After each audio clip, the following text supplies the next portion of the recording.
Chegou o momento de nós voltarmos à palavra para juntos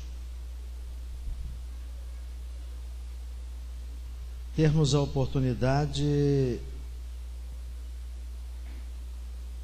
de comê-la e bebê-la, a fim de que nosso organismo espiritual seja alimentado. Antes do sermão, irmãos, nós teríamos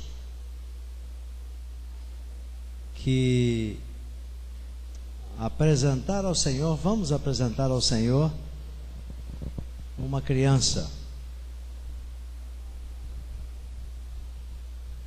uma ocasião, obrigado, uma ocasião. O nosso irmão Márcio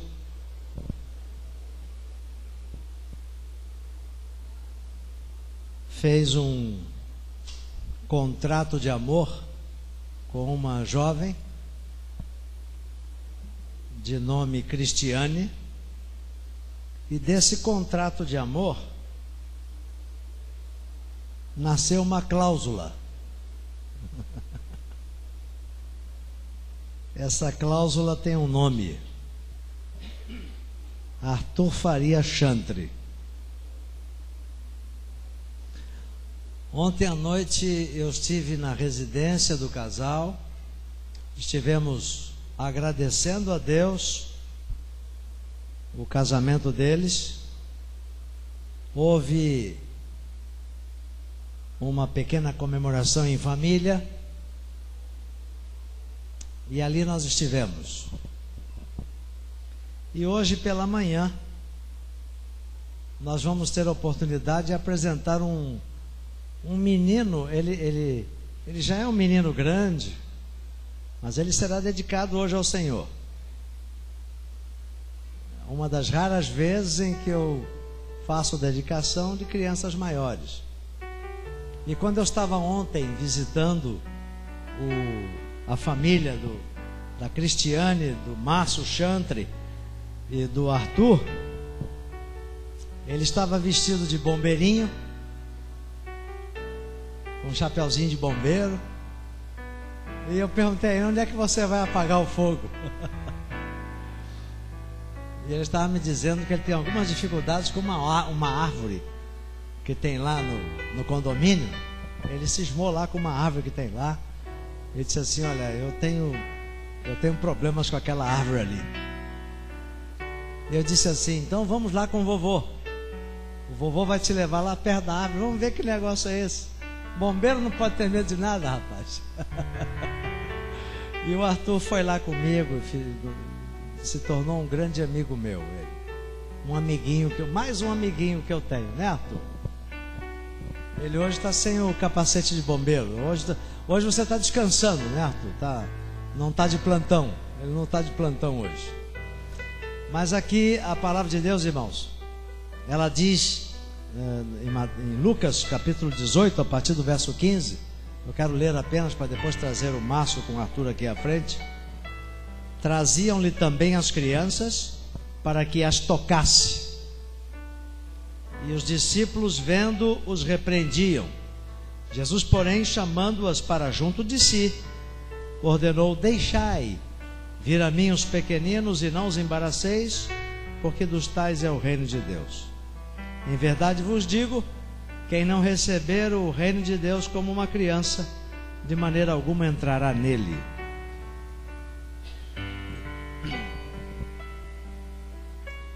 Aqui eu vejo duas situações.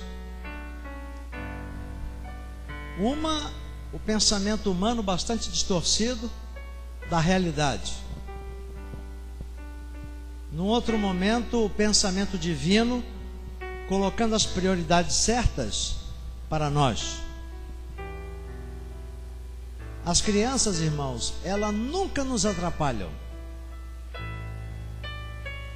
As crianças, elas têm sempre o seu momento conosco. E mesmo que em alguma situação elas invadam a nossa privacidade do momento adulto, ainda assim elas são bem-vindas. Eu tenho uma neta de 1 ano e 9 meses, quase 2 anos. Ela não pode ver o pai pregando lá na igreja de Teresópolis. Ela interrompe. E aí é disciplinada sendo levada para fora. Porque senão ela continua gritando lá para o pai e não deixa o pai pregar, né? Aí alguém tem que levá-la para fora e levá-la para uma salinha, ficar ali com ela. É o preço que a gente paga. A gente não quer ter filhos? Não queremos ter netos? Esse é o preço que a gente paga. Mas Cristo colocou uma coisa muito interessante. Se nós não nos tornarmos como o Arthur Chantre, ou o Arthur Faria, nós não vamos para o céu.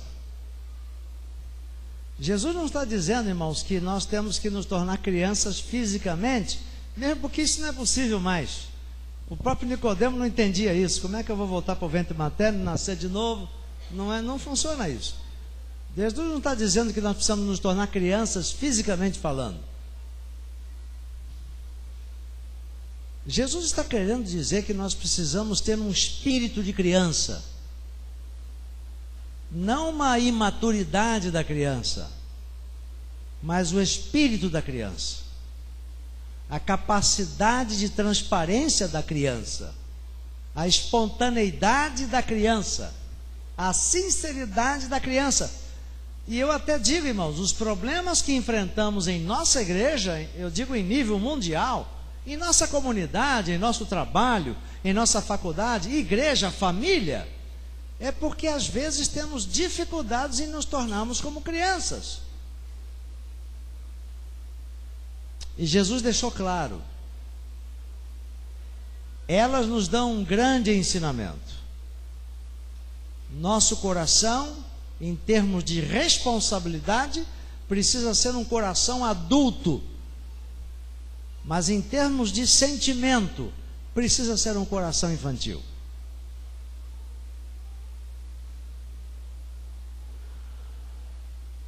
Eu me lembro que quando era criança, Márcio, a minha mãe me levou a uma costureira. Ela queria fazer alguma coisa lá, e ali havia um galinheiro. Na minha infantilidade, eu queria saber por que galinha não voa. Por que franguinho não voa? E aí a minha mãe entrou para a costureira e eu fiquei do lado de fora. Foi um desastre. Porque eu abri o galinheiro com 3 anos de idade, 4, e comecei a jogar os pintos para cima, para eles voarem.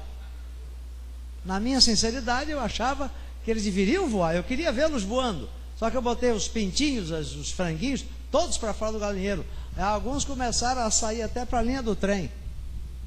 E quando a costureira veio para fora, ela disse: meu Deus, o que esse menino fez?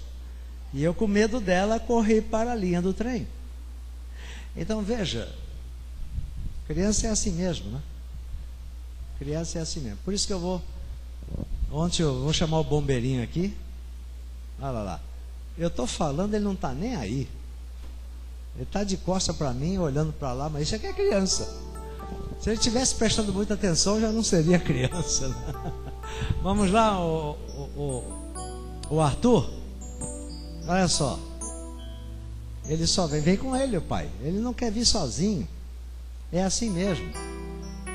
E não fique impressionado se você soltar ele sair correndo. Mas é assim, é desse jeito. Como é que vai o bombeiro? Tá bom? Tá? Olha só, irmãos. Vamos ver se ele já começou a ser hipócrita igual a gente. Você está gostando de estar aqui? Sim. Já começou. Ela começou a aprender com a gente. Porque a postura dele não é essa não, viu? Ele quer estar brincando lá. Como é o nome da sua neta aí, irmão Paulo? Ele quer brincar com a Vitória. Você quer brincar com a Vitória, o Arthur? Não? Ah, já tentou. Acho que a Vitória não está dando muita confiança para ele. Ele já tentou, mas não conseguiu. Irmãos, o Márcio, ele colocou esse propósito no coração, falou comigo logo que eu cheguei aqui. Pastor, eu gostaria de apresentar o meu filho, dedicar o meu filho ao Senhor. Vem aí já com uma idadezinha já bem avançada, mas sempre há tempo para nós apresentarmos as crianças a Deus, né? Eu apresento todos os dias ao Senhor uma criança que eu tenho lá em casa de 64 anos. E dos meus netos todos é a criança que mais me dá trabalho. Mas nós vamos orar aqui, viu, Arthur? Eu perguntei se ele era o Arthur da Távola Redonda. Ele nem sabe o que é isso. Nós vamos nos ajoelhar, os irmãos vão se manter aí reverentes, não precisam se ajoelhar. Nós vamos nos ajoelhar. Eu não vou pegar ao colo o Arthur, porque ele já anda, já faz tudo, não tem necessidade. E eu e o Márcio estaremos aqui nos ajoelhando para pedirmos a continuidade das bênçãos sobre esse menino, e que o Márcio também possa se firmar cada vez mais no propósito, juntamente com a Cristiane, de dedicar essa criança nos caminhos de Deus. Em realidade, irmãos, eu sempre digo que a dedicação de uma criança é mais dos pais do que da criança.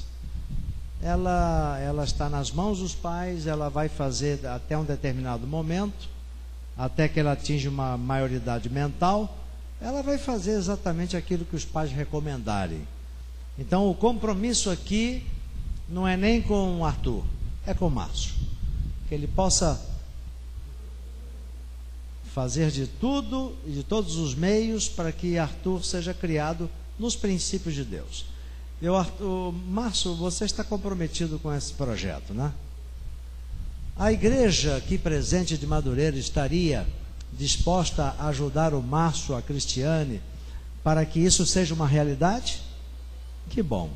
Eu também me comprometo como pastor de fazer o que for possível dentro das minhas possibilidades para que esse menino um dia adicione ao seu certificado de dedicação, que agora é muito bonito, para quem não sabe, são 2 páginas, são 2 folhas, 4 páginas, é muito bonito o certificado que está vindo agora da associação, para que ele possa adicionar a esse certificado o certificado de batismo, quando ele entender o processo da salvação e espontaneamente aceitar isso. Esse é o nosso desejo, vamos lutar para que isso ocorra. Eu estarei à disposição para isso, vocês também, e a família também está nessa mesma direção. Ontem eu conheci a mamãe, uma mamãe muito simpática, muito agradável, e foi muito gostoso ali o nosso culto, ontem à noite lá em Ricardo de Albuquerque. Vamos nos ajoelhar então, Márcio? Arthur, vamos nos ajoelhar? E aí com o papai? Fica em pé mesmo. Isso. Vamos orar, irmãos. Querido e maravilhoso Deus, aqui está o Arthur, produto do amor do Márcio e da Cristiane, gerados pelos pais e criados pelo Senhor, e criado pelo Senhor. Permite, Paizinho querido, que nesta dedicação esteja se cumprindo a tua palavra, quando ela diz que quando nós buscarmos o teu reino e a tua justiça, todas as outras coisas nos serão acrescentadas. O Márcio, nesta hora, busca a tua justiça, busca as tuas bênçãos, busca a tua orientação, se coloca em tuas mãos para poder criar esse menino nos caminhos do Senhor. Da mesma forma, Senhor, aceita o Arthur, toma-o em tuas santíssimas mãos, prepara-o para ser um grande homem nesta igreja. Concede a tua bênção também extensiva aos seus familiares. Perdoa nossos pecados, aceita-nos como somos. São bênçãos que te suplicamos agradecidos, em nome de Jesus. Amém, Senhor. Amém. Márcio, Que Deus te abençoe grandemente. Arthur, o beijo do vovô. Que Deus te abençoe. Tá? E aqui, Arthur, normalmente eu dou para os pais. Hoje eu vou dar para você. Você já pode entender isso aqui. Aqui uma lembrança dessa cerimônia que nós fizemos com você agora. Olha aqui, ó. Olha o nenenzinho aqui na capa. Olha o que está escrito aqui, eu vou ler para você. Certifico que Arthur Faria Chantre, filho de Cristiano Santos de Faria e Márcio Chantre da Silva, nasceu no dia 25 de agosto de 2005 em Jacarepaguá. Você nem sabia disso, né? Foi apresentado e dedicado ao Senhor no dia 2 de abril de 2011 na Igreja Adventista do Sétimo Dia, pelo vovô aqui, o pastor Edson, tá? E aqui está dizendo para você: Jesus, porém, disse: deixai vir a mim os pequeninos e não os impeçais, porque dos tais é o reino de Deus. Mas que Deus abençoe esse menino, e vamos continuar o nosso culto.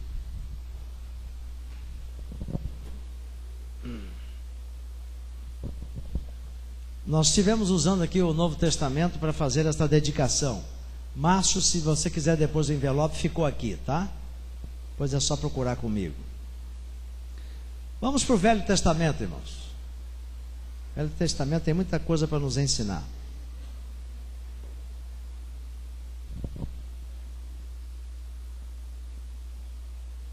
Eu queria que vocês abrissem aí no segundo livro de Reis e vamos, quem sabe, de uma maneira mais rápida possível, vamos analisar alguns conceitos aqui que nós encontramos no segundo livro de Reis.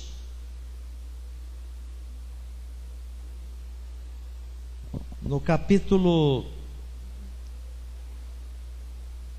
7. Segundo livro de Reis, capítulo 7, verso 9. Aquele que encontrou, fique em pé agora, porque eu quero fazer uma breve oração sobre a palavra que nós vamos expor.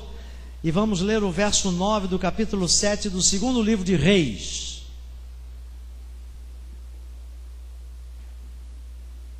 E vocês me acompanham, e dependendo das versões que nós temos aí nas mãos, é mais ou menos assim.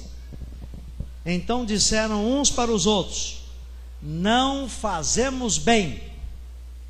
Este dia é dia de boas novas, e nós nos calamos. Se esperarmos até a luz da manhã, seremos tidos por culpados. Agora, pois, vamos e o anunciemos à casa do rei. Nós vamos tratar desse assunto aqui. E para isso vamos pedir a orientação de Deus neste momento. Curvemos a fronte, mais uma vez.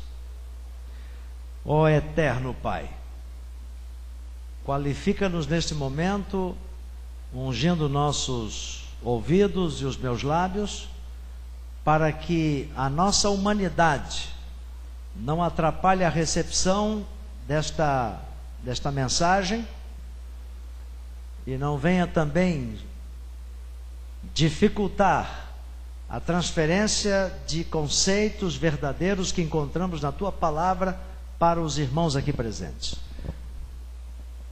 Diante do Senhor nos encontramos pedindo humildade necessária para que nada humano possa escapulir nesse momento, mas que o divino fale ao nosso coração.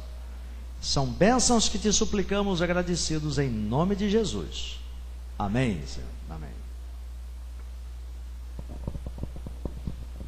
Vamos contextualizar isso aqui.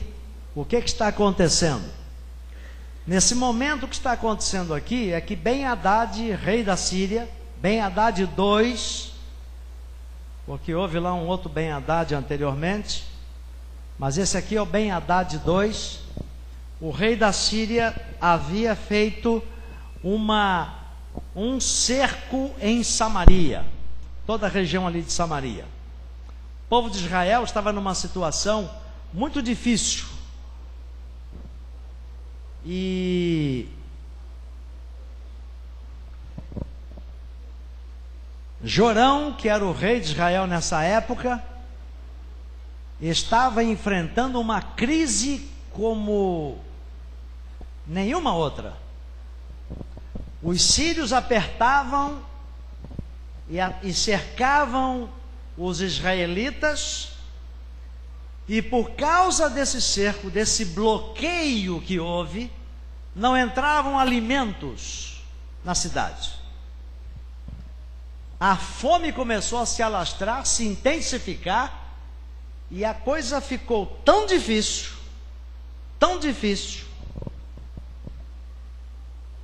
que as próprias mulheres e mães em Israel começaram a perder o seu equilíbrio emocional, chegaram até a disputar quem é que poderia oferecer o seu filho para servir de alimento. Essa era a situação que havia aqui em Samaria. Ao tempo de Jorão, ao tempo de Ben-Hadad da Síria, havia também um profeta, o profeta Eliseu. A fome era terrível e machucava as famílias de Israel, levando-os à loucura. E é neste contexto que o capítulo 6 de 2 Reis apresenta a história de 4 leprosos. Esses leprosos representam a mim e a você, que conhecemos as verdades do Senhor, mas que por motivos de natureza pecaminosa, nos encontramos ainda contaminados com a lepra do pecado. Ainda que sejamos justificados pela fé, ainda que estejamos salvos, como dizia aí a lição da escola sabatina, nós nos encontramos ainda numa defasagem espiritual entre aquilo que é ideal e aquilo que é real. Entre o alvo que nós temos de santificação, de plenitude de poder, de abrangência completa de santificação, e aquilo que nós enxergamos em nós mesmos na atualidade. Esses leprosos, eles podem perfeitamente simbolizar nós que somos leprosos espirituais e que estamos num processo de cura.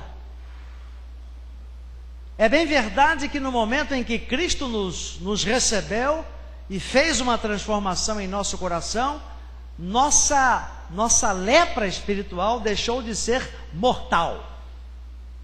Mas nós estamos convivendo ainda com sequelas, com dificuldades, com essa natureza que nos traz o pendor para a carne.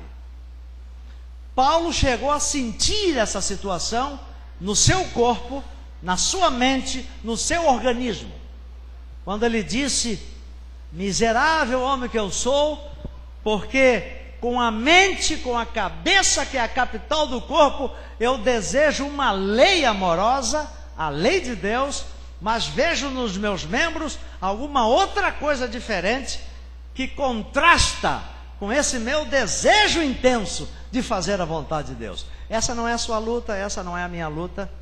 Por isso somos leprosos. Não existe no hospital chamado Igreja Adventista do Sétimo Dia, não existe nesse movimento hospitalar espiritual ninguém que esteja completamente curado. Se alguém se levanta e diz: eu estou completamente curado, a Bíblia diz: este é mentiroso e nele não está a verdade. Mas qual era a situação dos 4 leprosos? Eles estavam numa situação complicada, e eles chegavam a pensar o seguinte: vamos raciocinar. Eu não sei se vocês sabem que leproso também raciocina. E eles começaram a dizer uns para os outros: vamos raciocinar. Se nós, e isso você vai ler em casa devagar, é todo o capítulo 6, a partir do o capítulo 7, a partir do verso 3, e a gente está ganhando tempo aqui com isso. Se nós voltarmos para dentro da cidade, nós vamos morrer. Por quê? Porque não tem comida lá. Se nós ficarmos aqui à porta da cidade, nós vamos morrer, porque aqui também não tem comida. Adicione-se a isto o fato de que eles eram proscritos, eles eram párias da sociedade, eles eram discriminados por causa da doença, que para aquela ocasião era uma doença muito terrível. Hoje a hanseníase, ela tem cura. Eu tenho inclusive um líder forte em Padre Miguel, não é na igreja de Padre Miguel, no distrito. Me sinto muito à vontade para falar isso, que são 9 igrejas. Vocês vão ter muita dificuldade para encontrar quem é essa pessoa. Essa pessoa teve hanseníase, foi curada e hoje tem uma vida normal, mas chegou a ser até mesmo aposentado por causa disto. Mas ainda existe cura.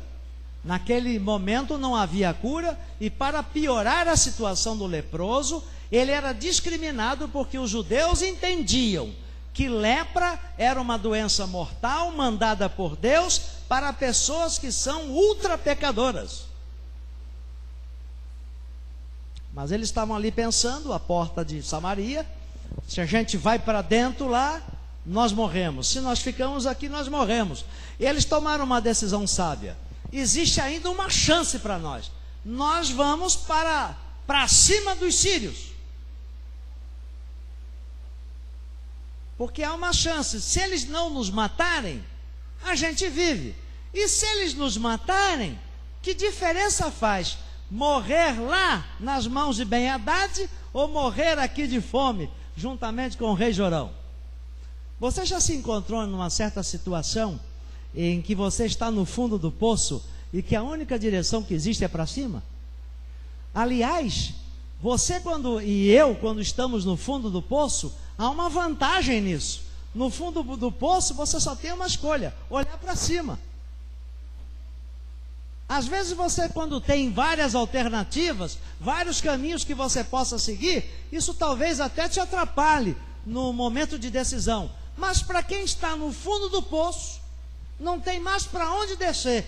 Para os lados não pode ir, porque são as paredes do poço. A única coisa que sobra é olhar para cima. E eu te digo, leproso espiritual, nesta manhã, se você por alguma circunstância se encontra no fundo do poço, aproveite essa chance, porque há uma claridade lá em cima. Há um Deus que te acompanha, há alguém que te observa, há alguém que morreu por você, existe alguém que nunca deixou você. Olha para cima, se entrega nas mãos dele. Segundo, quem está no fundo do poço não tem possibilidade de sair sozinho, a não ser com ajuda externa.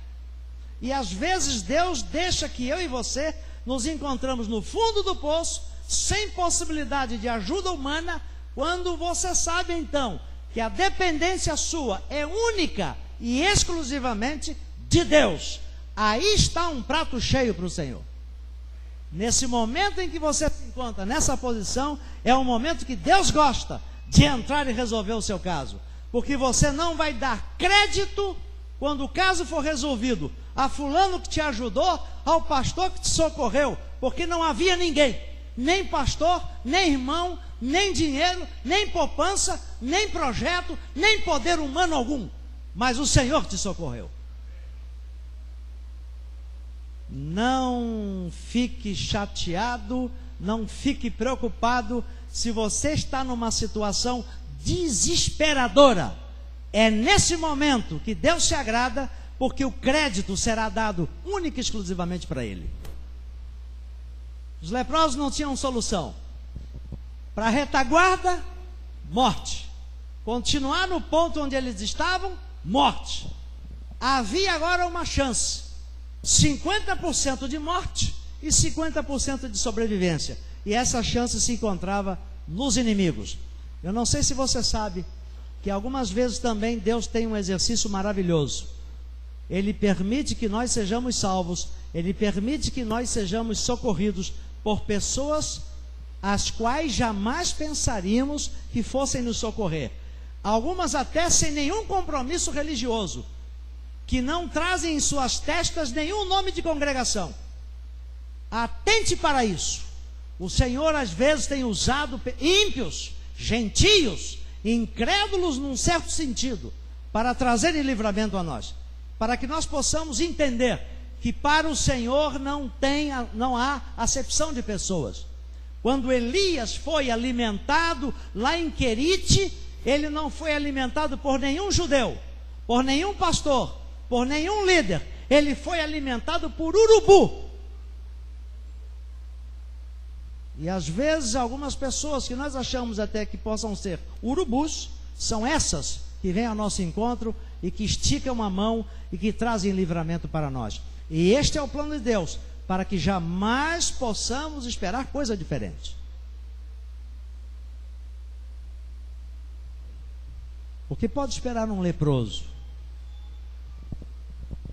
E eles foram, avançaram, tomaram a decisão e avançaram. Para a surpresa deles, o que é que eles encontram lá? O acampamento de Ben-Hadad estava vazio. Eles estavam com medo de alguma coisa que não existia mais. Diz a palavra de Deus, e vocês vão ver isso depois, que o Senhor fez com que eles ouvissem um grande barulho de tropel.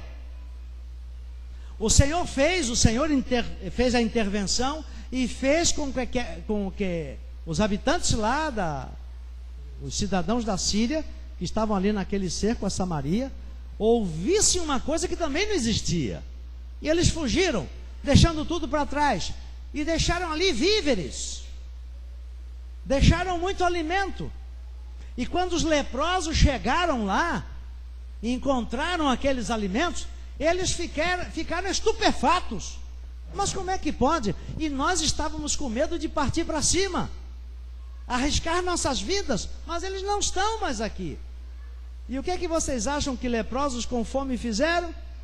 Eles começaram a comer de tudo que havia ali, e pegar peças de prata, de ouro, porque eles abandonaram tudo numa corrida instantânea, abrupta, pensando que tivessem sido cercados por um grande exército. Mas era obra do Senhor que assim acontecia. Eu te faço uma pergunta nesta noite: quantas vezes você tem sofrido por sombras imaginárias?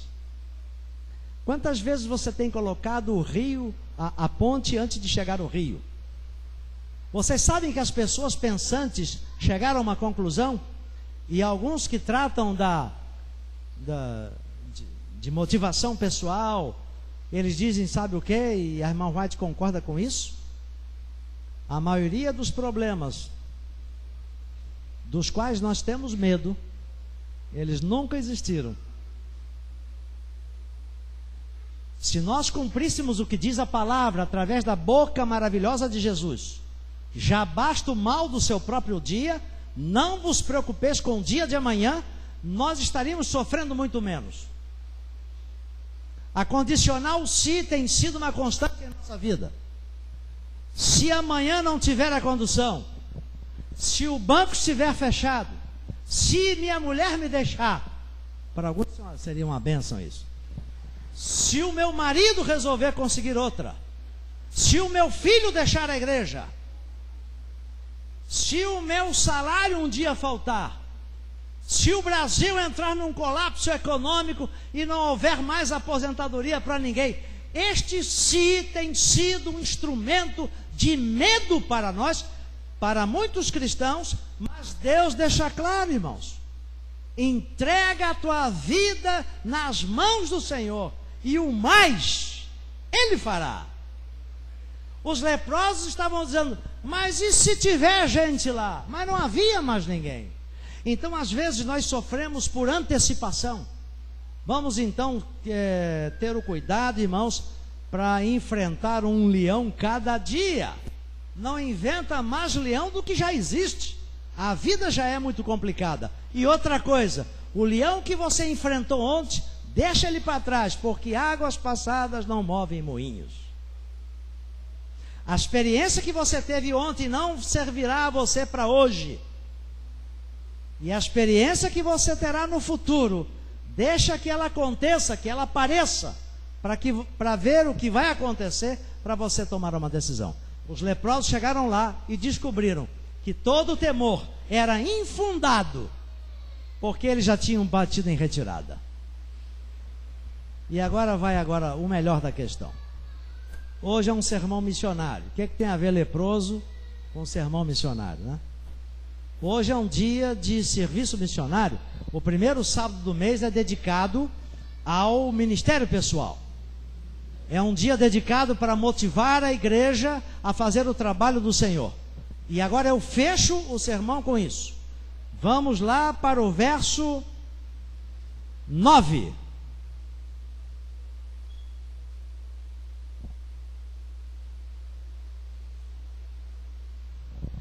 E eu vou contar para vocês o que está no 8. Você pode até me acompanhar. Olha o que aconteceu no verso 8. Os leprosos chegaram lá, à entrada do arraial, entraram numa tenda, comeram, beberam, tomaram dali prata, ouro e vestes e se foram e os esconderam. Voltaram e entraram em outra tenda e dali tomaram também alguma coisa e as esconderam. Então o processo era esse. Eles estavam com medo de chegar alguém. Então o que eles faziam? Eles entravam numa tenda, comia tudo ali, bebia, pegava as coisas, escondia, sumia. Aí ficava olhando, realmente não tem ninguém. Vamos para uma outra casa, vamos invadir uma outra casa. Na casa lá era a tenda. Iam numa outra tenda, pegava tudo, comia, pegava, guardava, escondia. Até que nesse processo, um deles pensou uma coisa. O que está aqui e vendeu esse peixe para os outros. Então disseram uns para os outros: não fazemos bem. Este é dia de boas novas e nós nos calamos. Qual é a conclusão que os leprosos acharam? Ou chegaram? Eles tinham acabado de receber uma grande bênção, mas num processo egoístico, tomados de egoísmo, eles só pensaram em si mesmos. E comeram e beberam e pegaram coisas, e enterraram e esconderam.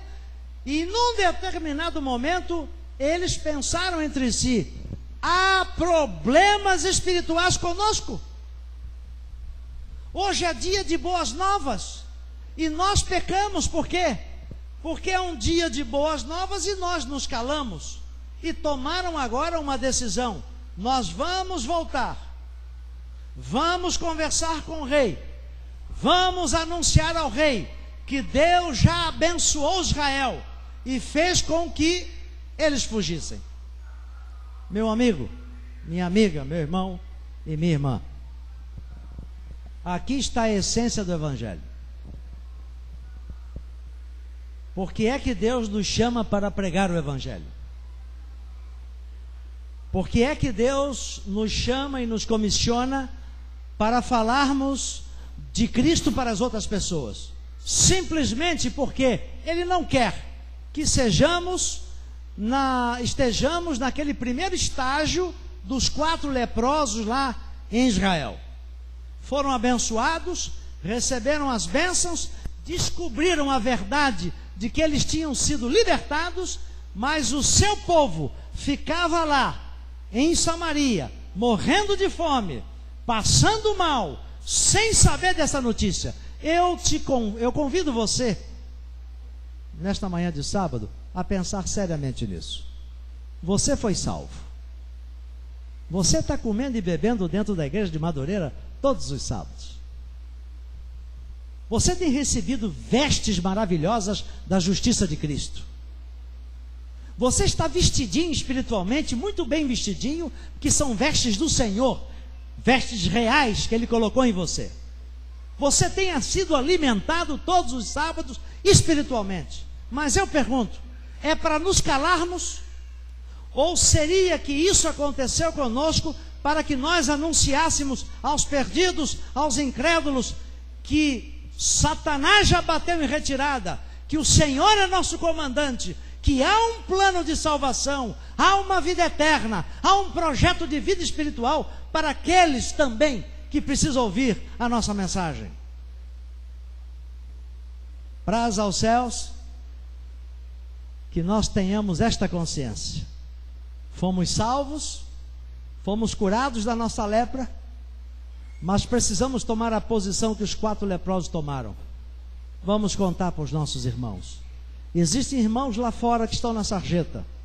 Existem irmãos lá fora que estão nas mãos de outro rei. Existem pessoas lá fora que estão com seus casamentos esfacelados. Existem pessoas que estão nos vícios das drogas. Existem pessoas que estão na rua da amargura. Existem membros de igreja que se afastaram do Senhor e que precisam desse chamado e dessas boas novas. E como os leprosos no passado, nós não podemos nos calar. E eu queria fechar para vocês, pode até fechar a Bíblia. Um dia, eu acho que eu já contei aqui sobre Santiago. Eu tive um amigo chamado Santiago. Eu já contei um episódio da vida dele para vocês. Eu vou contar um outro. Santiago era um desses leprosos que não se calavam nunca. Falavam de Jesus para todas as pessoas que ele encontrava. A esposa dele era mais recatada. E um dia ele se mudou para um bairro onde havia uma coletividade ali, um condomínio. Havia uma entrada de carro e casas de um lado e casas de outro. Numa das casas morava uma jovem chamada Marisa. Essa Marisa havia sido adventista do 7º dia, e o que se falava dela é que ela queria ver o demônio, mas não queria ver um adventista na frente dela. Você conhece alguém assim? Eu conheço alguns.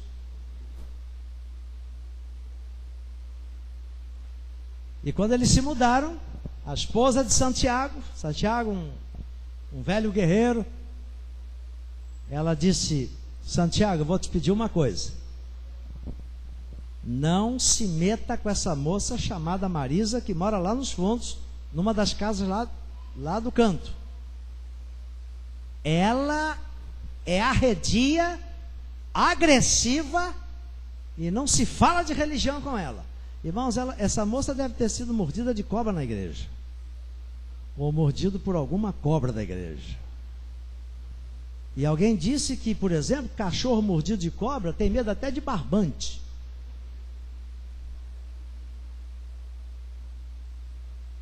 E o Santiago disse assim: ó, mulher, fica tranquila, eu não vou me meter com ninguém se não for chamado. Olha, já começou o problema, se não for chamado. E aí, durante alguns meses, ele manteve ali o pacto com a esposa, não se metia com a Marisa, não falava nada com ela, até que um dia, ele voltando próximo ao pôr do sol, estava dando aquela chuvinha fina, aquela garoa de São Paulo. E quem é que ele vê vindo na direção do portão, na chuva, com passos apressados? A Marisa. Ele disse: agora é minha chance. Tinha mais temor a Deus do que temor à esposa. Alguns homens às vezes são ao contrário, tem mais medo da mulher do que de Deus. Isso sem falar nas sogras, não é?